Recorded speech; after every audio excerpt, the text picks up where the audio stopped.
Rezeki itu dibagi 4 jenis. Yang pertama adalah wa adnanur rezeki huwal malu wa a'la'ur rezeki huwal afiyah wassalahul wa fadlur rezeki salahul abna wa tamamur rezeki huwa fi ta'atillah. Yang pertama, rezeki yang paling rendah. Apa rezeki yang paling rendah dalam kacamata Islam? Dalam kacamata Islam, rezeki yang paling terendah itu adalah huwal malu, adalah harta. Jadi harta yang selama ini dicari oleh manusia ternyata rezeki yang paling rendah. Bismillahirrahmanirrahim. Assalamualaikum warahmatullahi wabarakatuh. Alhamdulillahi rabbil alamin. Nasta'inuhu wa nastaghfiruh. Wa na'udzu billahi min shururi anfusina wa min sayyiati a'malina. May yahdihillahu fala mudilla lahu wa may yudlil fala hadiya lahu. Asyhadu an la ilaha illallah wahdahu la syarika lahu wa asyhadu anna Muhammadan abduhu wa rasuluh la nabiyya wa la rasula ba'dah. Qala Allah ta'ala fil Qur'anil Karim, a'udzu billahi minasy syaithanir rajim. Ya ayyuhalladzina amanu taqullaha haqqa tuqatih wa la tamutunna illa wa antum muslimun. Faqala Rasulullah sallallahu alaihi wasallam, man qama ramadhana imanan wa ihtisaban ghufira lahu ma taqaddama min dhanbi. Rabbi shrah li sadri wa yassir li amri wahlul 'uqdatam min lisani yafqahu qawli. Hadirin wal hadirat rahimani wa rahimakumullah. Bagaimana kabar bapak-bapak dan ibu-ibu semuanya sehat? Alhamdulillah, kita harus selalu senantiasa bersyukur kepada Allah Subhanahu wa ta'ala. Pada saat ini kita masih diberikan nikmat dan rezeki oleh Allah Subhanahu wa ta'ala. Di antara nikmat-nikmatnya, kita dipertemukan dengan bulan yang baik, dengan amal yang terbaik, di tempat yang terbaik, di waktu yang terbaik. Allah Subhanahu wa ta'ala memberikan kesempatan lagi kepada kita untuk bisa bertemu dengan bulan yang terbaik, yaitu Sayyidus Suhur Syahrul Ramadan, yaitu bulan Ramadan. Ini bulan terbaik. Dan kita masih berada di tempat terbaik. Ahabbul bilad ilallahi masajiduha. Tempat yang terbaik di muka bumi ini adalah masjidnya. Masjid merupakan tempat terbaik di permukaan bumi. Walaupun masjidnya belum jadi, tapi ini terbaik. Dibandingkan dengan istana presiden, mana yang lebih baik, Pak? Masjid. Kalau istana presiden itu urusan dunia, kalau masjid urusan akhirat. Sholat di istana presiden nilainya 1, sholat di Masjid Nur Mirah pahalanya 27. Benar, Pak? Berdoa di istana presiden belum tentu diijabahi. Benar, Pak? Tapi kalau berdoa di Masjid Nur Mirah, sangat mungkin diijabah karena ini rumah Allah, Baitullah. Jadi tidak bisa disamakan. Duduk-duduk di masjid itu bisa menghapuskan dosa. Duduk-duduk di istana bisa mendapatkan dosa. Ini bahaya, Pak. Alhamdulillah kita dipilih duduk di masjid. Makanya ada i'tikaf. I'tikaf itu ngapa? Duduk toh? Duduk apa pindah tidur? Hah?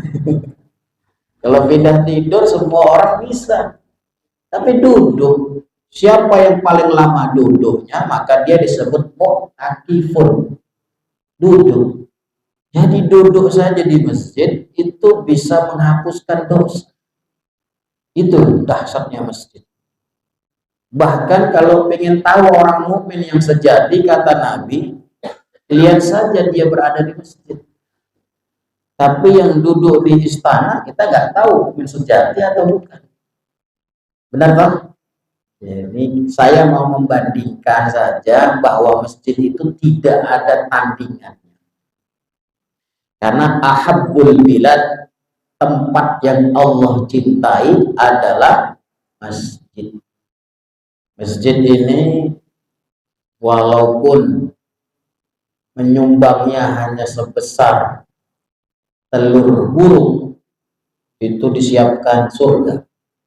Man bana masjidan banallahu baitan fil jannah. Jadi banyak hadis tentang masjid. Kalau pengen dapat naungan di sisi Allah, salah satunya adalah orang yang cinta masjid. Bapak Ibu cinta nggak sama masjidnya? Buktinya apa? Kok belum rampung-rampung masjidnya? Ya berarti belum cinta. Kita berada di amal terbaik. Amal terbaik kita pagi ini adalah ribat. Ribat itu adalah menunggu dari satu sholat ke sholat yang lain. Dari satu amal menuju amal yang lain.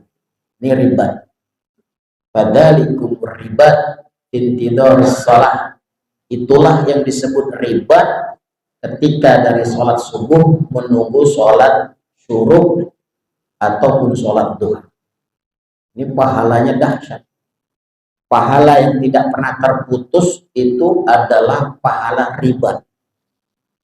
Ribat di dalam Islam ada dua. Ada ribat di medan jihad, ada ribat di medan masjid. Kalau ribat di medan jihad itu mengawasi, waspada terhadap masuknya musuh di perbatasan. Masing-masing negara punya ribatnya. Namanya menunggu di perbatasan teritorial, perbatasan Indonesia dengan Singapura, perbatasan negara kita dengan negara lain, maka di setiap pojok-pojoknya ada tentara. Itu namanya ribat. Kalau ribat di waktu sholat, dari satu sholat menunggu sholat lain, isbiru wasobiru warobitu, sabar dan lebih sabar dan ribatlah. Yang kedua, kita di amal terbaik thalabul ilmi. Ini dahsyat ini, apalagi ketemunya di bulan Ramadan. Amal yang terbaik itu menjadikan manusia lebih baik adalah thalabul ilmi. Khairukum man ta'allamal Qur'ana wa 'allamahu. May yuridillahu bihi khairan yufaqihu fid din. Jadi thalabul ilmi itu amal terbaik karena ini menuju surga. Man salaka thariqan yaltamisuhu fihi ilman sahallallahu thariqan ilal jannah. Dan di waktu terbaik kita ini di waktu mubakir. Dalam Islam disebut mubakir, yaitu fi bukur. Orang Arab yang menyebut bukur. di waktu subuh betul, karena Rasulullah mendoakan kita di waktu bukur. Allahumma barik ummati fi bukuriha, ya Allah berkahilah umatku yang beramal di waktu bukur. Alhamdulillah kita juga mendapatkan rezeki, itu nikmat yang bisa kita lihat dan kita bisa hitung, tapi nikmat yang lain tidak mungkin bisa kita hitung. Wa in ta'uddu ni'matallahi la tuhsuha. Ini juga rezeki, Pak. Kita terpilih bisa iktikaf di masjid, kita bisa sholat berjamaah di masjid, kita bisa berpuasa, itu rezeki yang paling dahsyat. Biasanya mindset manusia berpikir rezeki itu hanya berbentuk materi. Bapak Ibu kalau dapat uang 1 miliar pasti sujud syukur. Bener toh? Pernah nggak Bapak Ibu sujud syukur ketika dapat sholat tahajud 5 jam? Pernah nggak? Ya toh? Pernah nggak kita bilang alhamdulillah kita sudah selesai kajian? Pernah nggak kita gembira banget ketika kita bisa tadarusan? Pernah nggak kita bahagia banget mengucapkan alhamdulillah ketika kita selesai sholat subuh? Ketika kita bisa mengaji, ketika kita bisa taklim, ketika kita bisa dalam majelis ilmu? Kita tidak pernah. Karena di mindset kita rezeki itu hanya materi. Padahal yang materi itu rezeki yang paling rendah. Oke, tema kita tentang rezeki. Saya ambil dalam sebuah kitab namanya Kitabul Arzaq. Kitab ini ditulis oleh seorang syekh namanya Syekh Muhammad Al-Mutawakkil Asy-Sya'rawi. Beliau seorang mufassir di zaman kita ini, tapi beliau sudah wafat. Beliau seorang ulama yang produktif menulis. Punya tafsir namanya Tafsir Sya'rawi 30 juz. Karyanya banyak. Beliau sudah hafal Quran di usia 10 tahun. Sudah hafal hadis di usia 17 tahun. Dan beliau menjadi guru besar di Universitas Al-Azhar. Beliau menulis tentang rezeki. Yang nulis pakarnya. Beliau bilang, rezeki itu yang qasimu ila arba'ati aqsam. Rezeki itu dibagi 4 jenis. Yang pertama adalah wa adnanur rezeki huwal malu wa a'la'ur rezeki huwal afiyah wassalahul wa fadlur rezeki salahul abna wa tamamur rezeki huwa fi ta'atillah. Walaupun kalimatnya singkat, padat, tapi jelas. Yang pertama, rezeki yang paling rendah. Apa rezeki yang paling rendah dalam kacamata Islam? Dalam kacamata Islam, rezeki yang paling terendah itu adalah huwal malu, adalah harta. Jadi harta yang selama ini dicari oleh manusia ternyata rezeki yang paling rendah. Karena tidak ada syarat masuk surga harus punya harta. Dari pintu-pintu surga 1 sampai 8 itu tidak ada amalan yang menggunakan harta. Dan barometer kemuliaan seseorang tidak diukur dengan banyaknya harta. Kalau seseorang itu disebut mulia dengan banyaknya harta, manusia yang paling mulia di jagat dunia ini adalah qaum. Kita nyangkul-nyangkul lalu ketemu kuning-kuning. Namanya apa? Harta karun. Padahal ditenggelamkan di sana, tapi kok bisa sampai di sini? Kita nyebutnya apa? Harta karun, padahal karunnya di sana.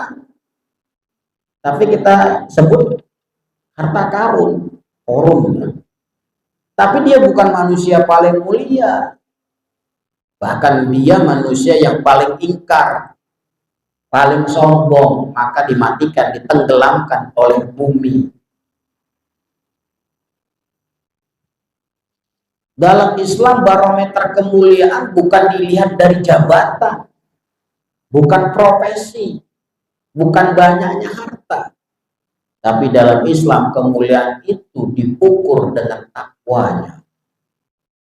Kalau dalam Islam kemuliaan itu diukur dengan banyaknya harta, maka para sahabat Nabi sangat minim yang mulia.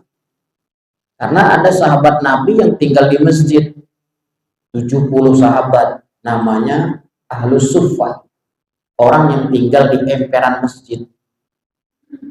Ada 70, diantaranya Bilal bin Rabah, mantan-mantan budak yang dimerdekakan. Mereka tidak punya harta, tapi toh mereka orang-orang mulia di sisi Allah, orang-orang mulia di sisi Rasul, bahkan surga mereka sudah kelihatan. Bahkan di antara mereka ada yang masuk surga tanpa hisab. Jadi dalam Islam kemuliaan itu tidak diukur dengan harta. Maka harta dalam Islam menempati rezeki yang paling rendah. Mau masuk pintu surga yang pertama namanya bagus sholat. Kira-kira sholat pakai harta enggak? Sholat bayar enggak? Kalau sholat bayar, agama yang pertama kali bubar agama Islam. Karena agama Islam sehari 5 kali sholat. Yang lain kan sholatnya sepekan sekali, setahun sekali. Benar kok? Islam sehari berapa kali? 5 kali yang wajib, yang sunnah puluhan. Jadi kalau sekali sholat 100.000 kali 5, 500.000. Bubar Pak Islam Pak. Gak ada yang mau masuk Islam, sholat aja bayar. Tapi enggak, orang kaya bisa masuk surga dari pintu sholat, orang miskin pun bisa masuk surga dari pintu sholat. Allah Maha Adil, tidak pakai harta. Pintu yang kedua disebut babur royan. Wa yadkhuluna min ahli siyam. Pintu puasa. Puasa pakai harta enggak? Boleh enggak kita sahur pakai air putih? Boleh. Buka dengan air putih? Boleh. Pakai harta enggak itu? Enggak. Jadi kita bisa masuk surga dari pintu royan. Karena tidak pakai harta. Orang miskin bisa masuk surga dari pintu ini. Orang kaya juga bisa masuk surga dari pintu ini. Ini saking menunjukkan beliau pengen tahu bahwa surga tadi, harta tadi dalam Islam itu tidak ada apa-apanya. Hanya sebagai sarana saja. Kita untuk beli baju, beli kendaraan, untuk kita memudahkan. Tapi bukan rezeki yang tertinggi. Iya, tetap disebut rezeki, tapi bukan tertinggi. Pintu yang ketiga namanya bagus sodakoh. Ini juga nggak pakai harta. Mindset kita sodakoh itu mesti dengan harta. Belum tentu. Bisa dengan harta, bisa dengan yang tidak harta. Contoh, wa kullu tasbihatin sodakoh, wa kullu takbiratin sodakoh, wa kullu tahlilatin sodakoh, wa kullu ma'rufin sodakoh. Setiap dia mengucap subhanallah, itu sodakoh. Ketika dia mengucap alhamdulillah, sodakoh. Ketika dia mengucap la ilaha illallah, juga sodakoh. Setiap perbuatan baik itu sodakoh. Namanya sodakoh bil qauli, dengan ucapan. Kalau tidak dengan ucapan, bisa dengan fil fi'li, dengan perbuatan. Apa contohnya? Senyum. Sudah senyum belum pagi ini? Ya. Ini sama dengan sodakoh Pak. Tabassumuka li akhika sodakoh. Kita ini kadang-kadang senyum itu kalau ada yang merah-merah misalnya. Kalau nggak ada merah nggak senyum-senyum. Padahal kalau kita senyum sama saudara kita, nilainya merah itu lewat, Pak. Lebih dahsyat senyum daripada warna merah. Ya, merah di sini bukan PDI ya. Warna merah kertas maksudnya.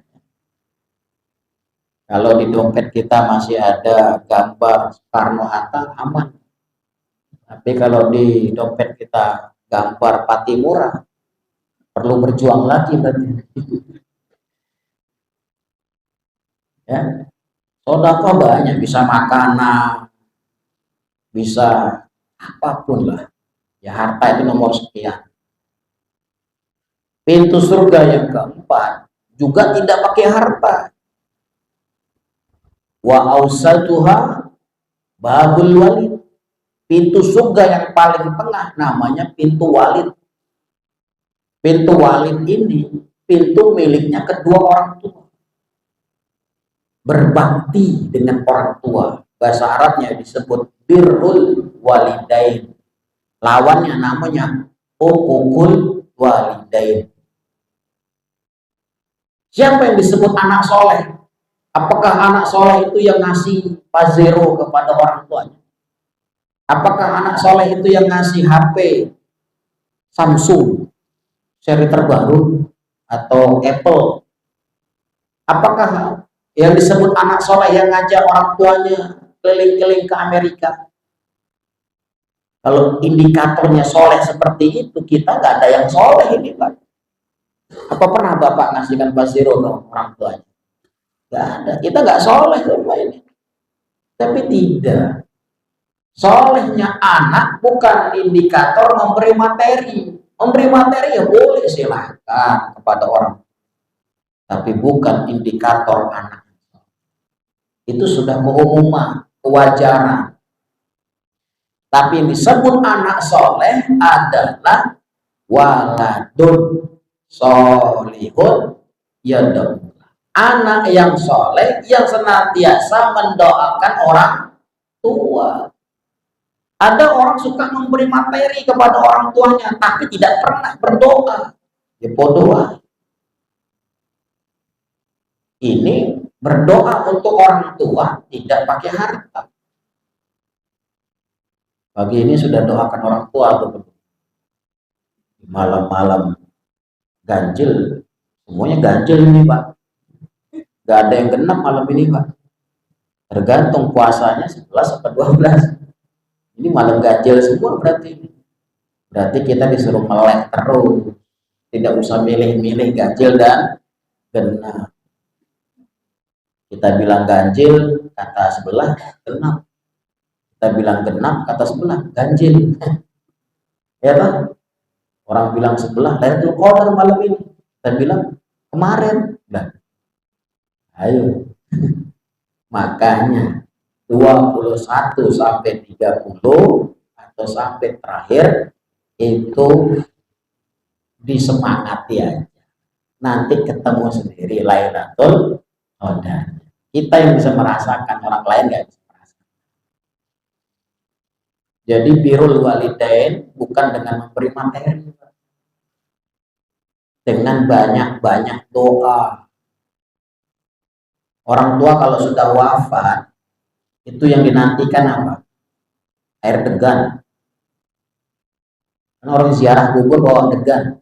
Pak, tak kasih air degan. Apakah kembang? Apa-apa yang bisa kita kirim untuk orang tua kita.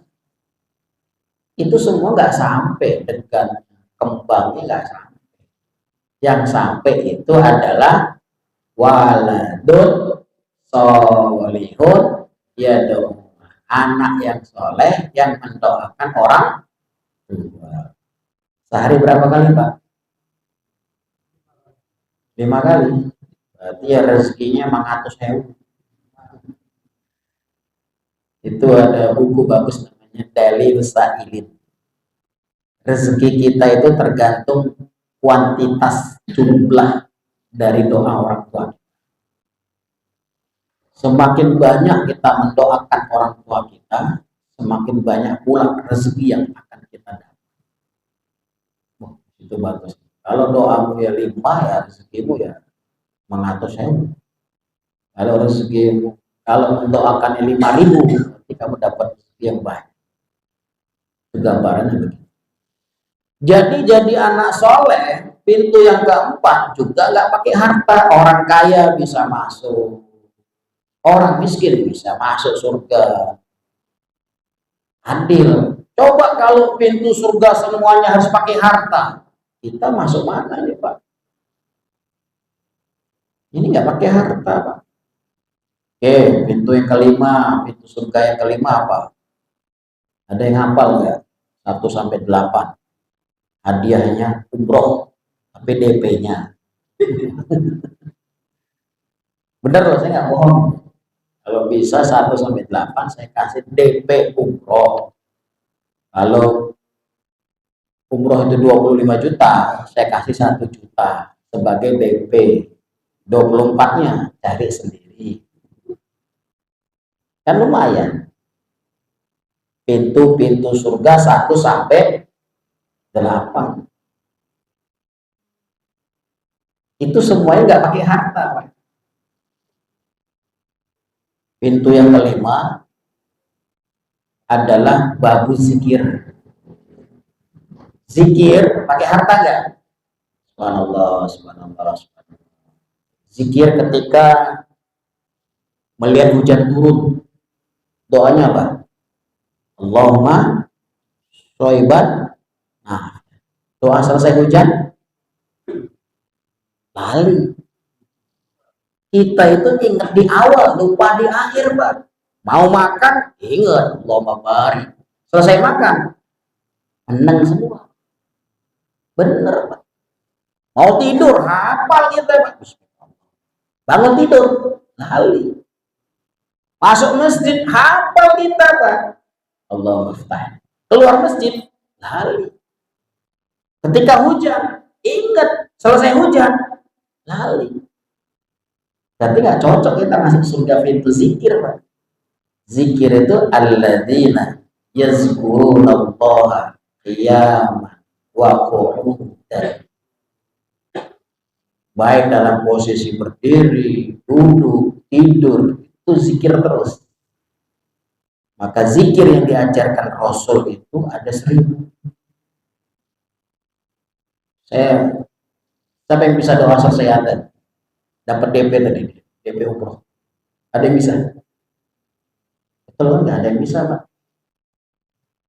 Kita ini sering diberi hujan, tapi nggak bisa baca doa selesai hujan. Ini musim hujan loh. Musim hujan di hari Jumat, Ramadan. Pada asar lagi. Tempat-tempat mustajab yang luar biasa. Sudah Ramadan, hari Jumat, pada asar, hujan lagi. Kita malah diam. Padahal di situ kita harus berdoa. Mutirna bifadlillahi wa rahmatihi. Kalau doa keluar masjid, Allahumma inni as'aluka min fadlik.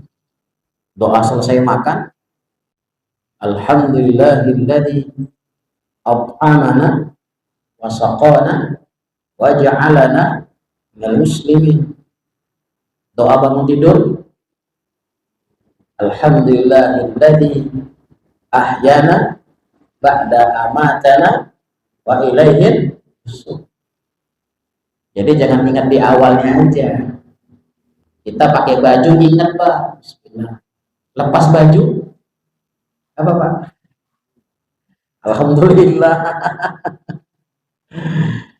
Iya. Kita itu yang nggak lupa biasanya itu keluar WC. Itu ingat sekali. Karena doanya pendek.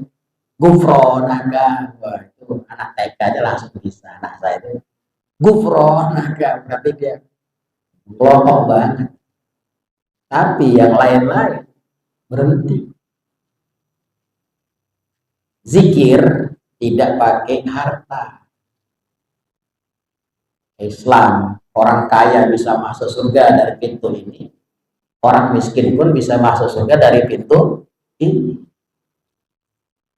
Tapi sebaik-baik zikir itu adalah tilawatil Quran. Maka para penghafal Quran nanti masuk pintu surganya namanya babu zikir. Yang keenam, yang tidak pakai harta juga, namanya babul apa? Babul sholat sudah.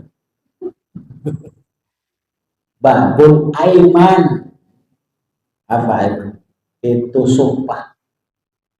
Allah bersumpah kepada 10 jenis manusia. Orang yang masuk pintu aiman itu pintu khusus yang tidak dihisab. Kalau dihisab lewat sholat, dihisab lewat qoyah, dihisab lewat sholat. Tapi kalau ingin tidak dihisab, namanya babul aiman. Ini pintu spesial. Yang boleh masuk di sini pertama para nabi. Kita nabi bukan? Bukan. Walaupun jenggotnya sudah putih, jangan ngaku nabi, bahaya ini. Indonesia ini banyak nabi palsunya. Ada sebuah buku namanya Nabi-nabi palsu di Indonesia. Jumlahnya 125, Pak. Indonesia ini paling banyak menghasilkan nabi palsu. Malaikat aja ada, malaikat Jibril. Gitu? Heran Indonesia ini, pinter ngomong bahasa Arab sedikit, wah aku jadi nabi. Bentang-bentang sorbannya panjang sedikit, jadi nabi. Alah. Sudah tidak ada nabi lagi setelah Nabi Muhammad. Nabi Muhammad itu disebut Khatamul Anbiya, penutup para nabi. Wa imamur rasul, imam para rasul. Maka yang kedua yang bisa masuk pintu ini adalah para rasul. Nabi lebih banyak daripada rasul, rasul lebih sedikit daripada nabi. Kalau nabi belum tentu rasul, tapi kalau rasul otomatis jadi nabi. Itu jumlahnya, kalau nabi ada 125.000, kalau rasul ada 313. Yang berhak masuk pintu aiman para nabi dan para rasul. Yang ketiga yang berhak masuk pintu ini adalah anak-anak kecil yang belum balik meninggal. Ada nggak di sini? Ya nggak ada. Kalau ada langsung hidup. Yang anak-anak di Palestina yang 33.000 syuhada, itu jangan kita lupakan doa untuk para syuhada, untuk kemenangan Islam wal muslimin Palestina. Karena orang menganggap remeh dengan doa, tapi doa ini senjata yang tidak tertandingi, lebih dahsyat daripada bom. Ad-du'a silahul mukmin. Doa adalah senjatanya orang mukmin. Ad-du'a mukhul ibadah. Doa itu intinya ibadah. Sesuatu yang tidak mungkin jadi mungkin dengan doa. Contoh Ashabul Kahfi tidur. Jadi kalau ditanya siapa yang tidur paling lama di dunia ini, Ashabul Kahfi. Bapak tidurnya kan 6 jam, Pak. Mending ya. Ashabul Kahfi 309 tahun. Itu saja kata mereka. Berapa lama kita di sini? Kayaknya baru setengah hari. Kayak 6 jam ya. Kata yang lain enggak, kita sudah 1 hari. Ternyata mereka lapar ke pasar. Sampai ke pasar bawa duit. Yang duitnya itu tahunnya ada disebutkan. Maka dari dulu namanya uang itu sudah ada tahunnya. Uang kita kan ada tahunnya dari dulu, sudah ada. Ciri khasnya uang itu harus ada tahunnya. Ada angkanya, nilainya, dan ada tahunnya. Plus ada gambarnya. Kalau Indonesia terkenal dengan gambarnya. Di luar negeri juga ada gambar. Semuanya sekarang sepakat ada gambarnya. Tokoh-tokoh. Dilihat tahunnya kok 300 tahun yang lalu. Ini dengan doa mereka menghadapi raja yang diktator, namanya Raja Dikianus, cukup dengan tidur. Tapi kita kalau sekarang ikut kayak Ashabul Kahfi menghadapi musuh dengan tidur, bisa selesai nggak? Ya nggak bisa. Nggak boleh tidur kita. Harus terus berjuang. Terus yang bisa masuk ke pintu ini adalah wanita yang melahirkan lalu meninggal. Kita wanita bukan? Enggak. Ini hanya milik ibu-ibu. Tapi ibu-ibu di belakang pun juga nggak ada. Maka kalau ada ya sudah dikubur. Itu yang masuk pintu Aiman dan yang lain dan yang lain. Pintu yang ketujuh ini yang diperdebatkan oleh para ulama, bisa pakai harta, bisa tidak, yaitu babul haji, pintu haji. Nah, pintu haji ini kita kadang pakai harta, kadang pakai tidak. Tapi dominannya pakai harta karena ayatnya walillahi 'alan nasi hajjul baiti man istata'a ilaihi sabila. Istitoah di sini diartikan oleh para ulama adalah al-madiyah wa jasadiyah wa ruhiyah.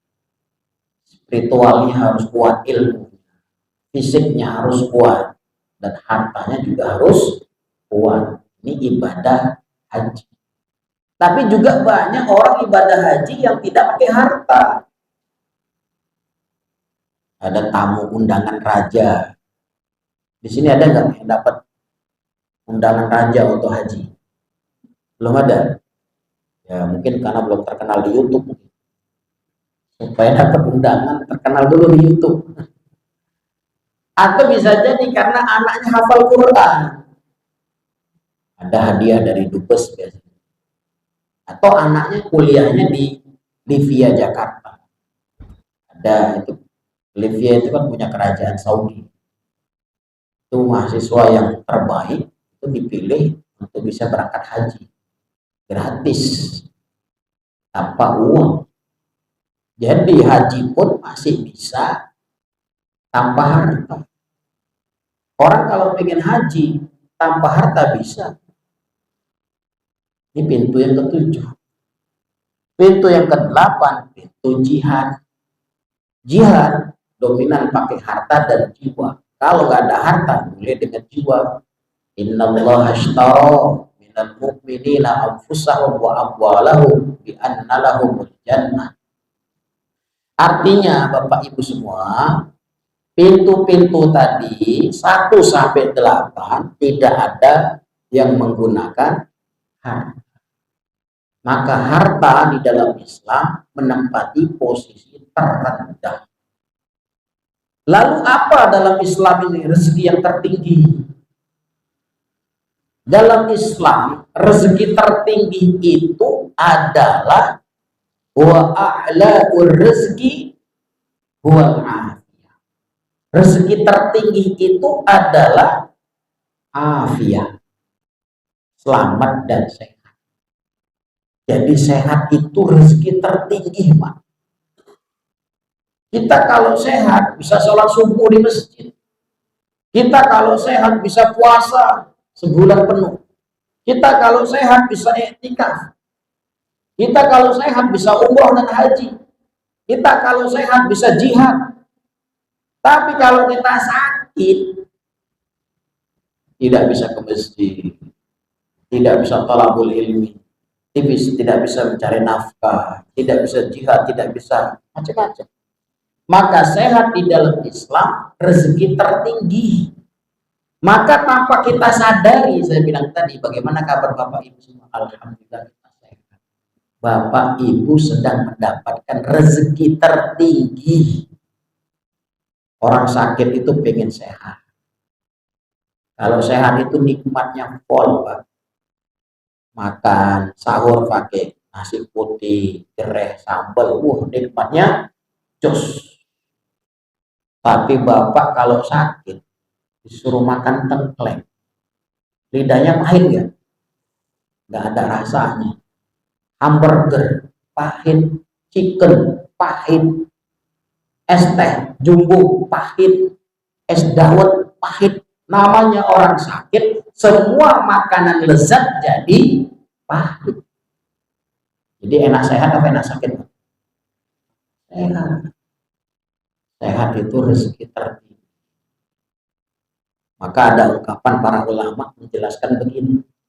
Ada orang kaya, rezekinya miskin. Ada orang miskin, rezekinya kaya. A, orang kaya, rezekinya miskin. B, orang miskin, rezekinya kaya.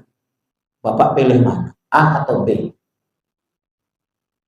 Halo, halo, halo. A atau B? B, orang miskin, rezekinya kaya. Oke, begini maksudnya. Ada orang kaya, tapi rezekinya miskin. Dia mampu beli semua makanan di dunia. Dia uangnya banyak, miliarder, jutawan. Dia bisa beli apapun yang dia ingin. Tapi semua yang dia beli tidak bisa dia nikmati. Dia bisa beli durian, tapi dia darah tinggi. Dia bisa beli tengkleng, dia darah tinggi. Dia bisa beli empe, dia asam urat. Semua makanan dia bisa beli, tapi tubuhnya tidak bisa menikmati. Ada nggak, Pak? Nggak bisa minum teh, takut diabetes. Nggak bisa minum es teh jumbo. Es teh jumbo itu enak. Pagi, siang, sore es teh jumbo. Tapi bagi orang kaya, nggak berani.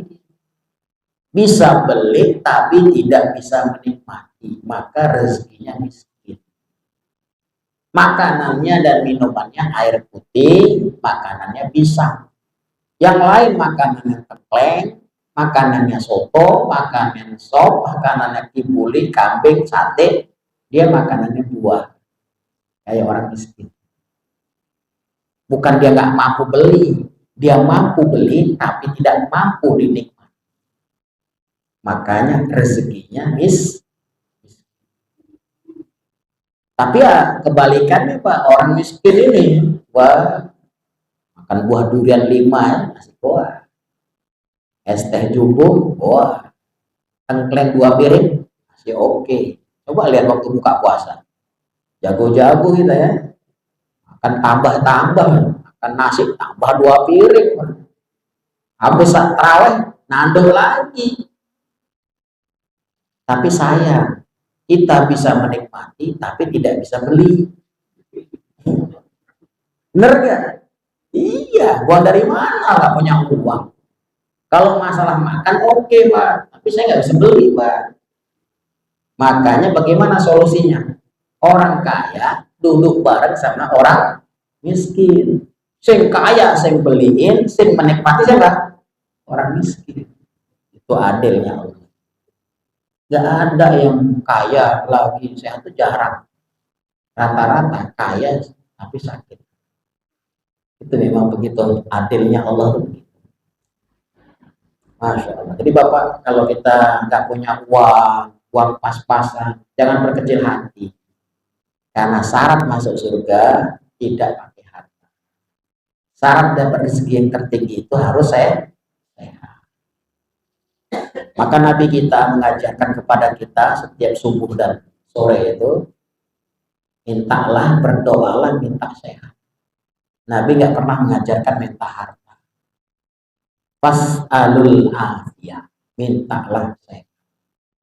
Karena sehat itu mutlak dari Allah, bukan dari kita.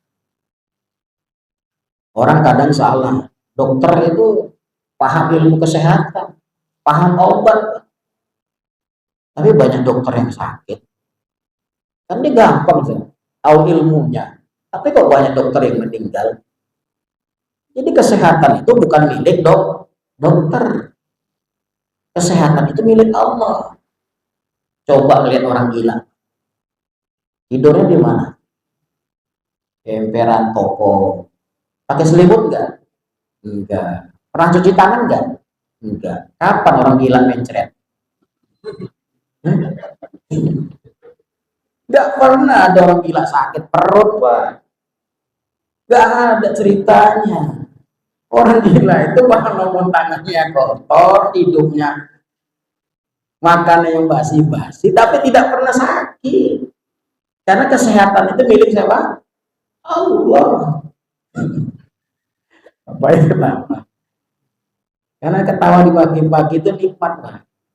Jadi nggak stres ya. Itu ketawa itu dapat pahala. Masya Allah. Jadi kalau sehat itu nikmat.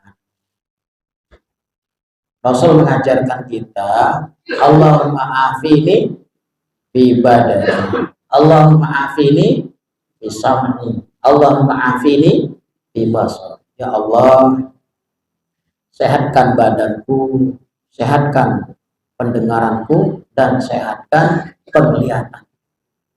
Jadi kalau sehat itu Pak, nikmat banget. Kita bisa goes, bisa renang, bisa shopping, bisa walking, bisa healing. Bener gak? Oh, nikmat sehat. Ya Allah, maka Allah pun cinta kepada orang mukmin yang sehat lebih kuat.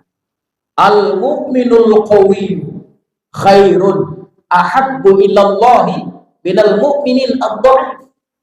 Allah lebih cinta kepada orang mukmin yang sehat lagi kuat daripada orang mukmin yang sakit lagi loyo.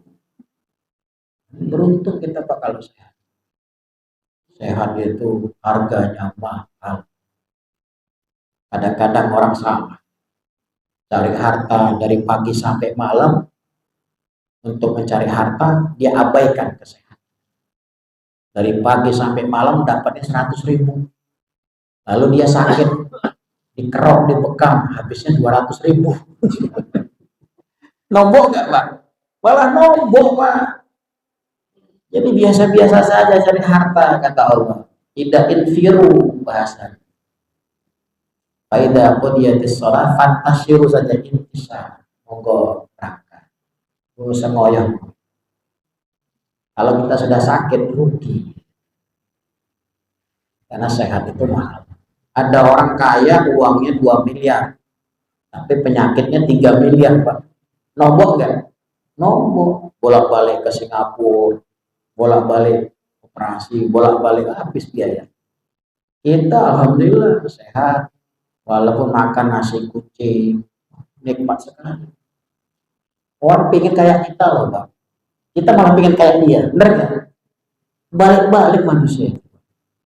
Kata orang kaya, enak orang miskin itu. Kemana-mana nggak ada pengawal, tidur di emperan bisa. Orang kaya Pak tidur di masjid nggak bisa, badannya remuk. Sudah biasa pakai spring bed, bener nggak? Nggak bisa dia tidur. Kok orang itu bisa tidur ya? Nikmat banget dia. Luar biasa. Jadi kenikmatan luar biasa itu. Mintalah sehat. Yang ketiga yang kita perlu cari, kalau ada rezeki rendah, rezeki tertinggi, ini rezeki yang tertiga nomor. Kalau di dalam bisnis itu ya ada ekonomi, bisnis, terus eksekutif, ada VIP ya. Nah kita cari rezeki yang namanya VIP ya. Wa fadlur rezeki huwa sholahul abna. Rezeki yang paling utama. Nah ini kita cari Pak, di dunia ini rezeki yang paling utama adalah sholahul abna. Rezeki utama itu adalah kesolehan anak. Orang menikah itu pengen punya anak. Orang tua pengen anaknya lebih soleh daripada orang tua. Kalau kita punya anak kita lebih soleh daripada kita dapat rezeki utama. Allah sudah menceritakan dalam Quran keluarga besarnya Imron. Imron itu orang soleh, bukan nabi, bukan rasul, tapi soleh. Lihat saja anaknya, namanya Maryam. Maryam lebih soleh daripada bapaknya. Maryam itu rezekinya turun dari langit. Kalau bapaknya rezeki cari ke pasar. Maryam lebih soleh daripada bapak. Maryam punya anak yang lebih soleh daripada ibunya. Siapa namanya? Isa. Ini berarti keluarganya Imron sedang mendapatkan rezeki utama. Kalau kita punya anak, anak kita lebih soleh daripada kita sedang mendapatkan rezeki utama. Bapak ibunya baru bisa ikro, anaknya sudah bisa mengaji. Bapak ibunya bisa mengaji, anaknya sudah hafal Quran 30 juz. Bapaknya masih tidur di malam hari, anaknya sudah tahajud di malam hari. Ini namanya rezeki utama. Maka Nabi menyebutkan anak yang baik itu, anak yang soleh itu indikatornya apa? Kepada saat bertanya kepada Rasul, ya Rasulullah, wama baqiya ba'da ma baqiya ubarrihu ma ba'da wafatihima, apakah masih tersisa untukku kepada orang tuaku, aku harus berbakti kepada. Apakah sudah selesai? Kalau bapak ibuku sudah di alam kubur, apakah masih ada kewajiban? Nabi jawab, iya masih ada kewajiban, masih ada 4. Arba' khisal, 4 kewajiban. Yang pertama, as-salatu alaihi. Engkau harus banyak-banyak doa. Nah, kalau anak kita setiap hari doa untuk kita, wah, Joseph. Kita ini anak atau bukan? Bapak yang setua ini pun masih disebut anak, Pak. Bapak disebut mbah karena punya cucu. Bapak disebut bapak karena punya anak. Kita disebut suami karena punya istri. Kita disebut paman karena punya keponakan. Pada hakikatnya status kita tetap seorang anak. Kita anak, saya anak. Saya memiliki kedua orang tua yang telah wafat. Maka kewajiban saya mendoakan orang tua saya yang telah wafat. Bagaimana doanya? Bukan doa Rabbighfirli wali walidayya. Doanya seperti doa takbir jenazah ketiga. Allahumma gfir lahu warhamhu wa'afihi wa'fu'an. Atau doa yang lain. Contoh, ya Allah, kita boleh pakai bahasa Indonesia. Ya Allah, ya Rahman, ya Rahim, masukkanlah bapak ibuku ke surga Firdaus. Ya Allah, masukkanlah bapak ibuku berkumpul dengan Rasulullah Shallallahu Alaihi Wasallam. Ya Allah, masukkanlah bapakku bersama orang-orang soleh. Ya Allah, kumpulkanlah orang tuaku bersama para nabi dan para rasul, para siddiqin, para syuhada, para sholihin. Itu doa. Dan itu harus kita lantunkan. Pernah doa begitu gak, Pak? Jarang ya, Pak. Berarti Bapak belum pernah berdoa ini, Pak. Itu, wah, kita ini anak, Pak. Orang tua kita menunggu itu, Pak. Dia bukan nunggu degan. Untuk apa degan? Yang degan itu butuh untuk orang yang hidup. Orang hidup kasih degan, senang. Orang mati dikasih degan, untuk apa dia? Gak manfaat. Yang kedua, wal istighfaru lahuma, mintakan ampun untuk kedua orang tua kita. Coba Nabi membedakan antara doa dan minta ampun. Kalau minta ampun bahasanya baru benar. Rabbighfirli wali walidayya warhamhuma kama rabbayani shaghira. Itu kita baca sebanyak mungkin. Yang ketiga, wa antan fida ahduhuma, hendaknya engkau melaksanakan semua janji-janji orang tua. Kalau orang tua kita berjanji, nah nanti kalau bapak nggak ada kamu sholat ya, Jangan pernah tinggalkan sholat. Itu wajib jadi wasiat. Nah, kalau bapak nggak ada, kamu jangan lupa loh ya. Selalu sodakoh. Ya itu wasiat. Nah, jangan lupa kalau bapak nggak ada, kamu bangun masjid pakai harta bapak. Itu namanya wasiat. Dan yang terakhir, wal ikramu sodiquhuma, memuliakan teman-teman orang tua kita. Itu fungsinya banyak, Pak. Bapak kita itu ketika masih hidup senang beli, misalkan beli martabak di situ tuh di perempatan. Apa namanya martabak apa sih itu? Bonggowongso. Martabak apa nih? Hah? Nah, Puspasari. Nah, ketika orang tua kita waktu hidup dulu sering beli martabak ke situ Puspasari, ketika sudah beli wafat, kita pun teruskan kebiasaan beli di situ, jangan bergeser. Kalau dia soleh, fungsinya apa?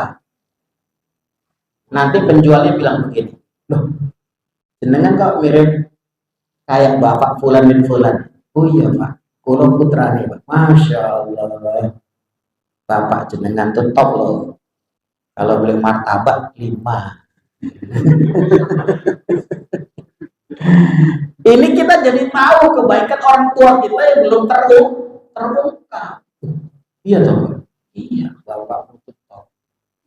Tapi setahu saya bapak itu bawa pulang martabak 1 Pak. Iya, yang 4 itu dibagikan kepada tukang beca. Oh masya Allah.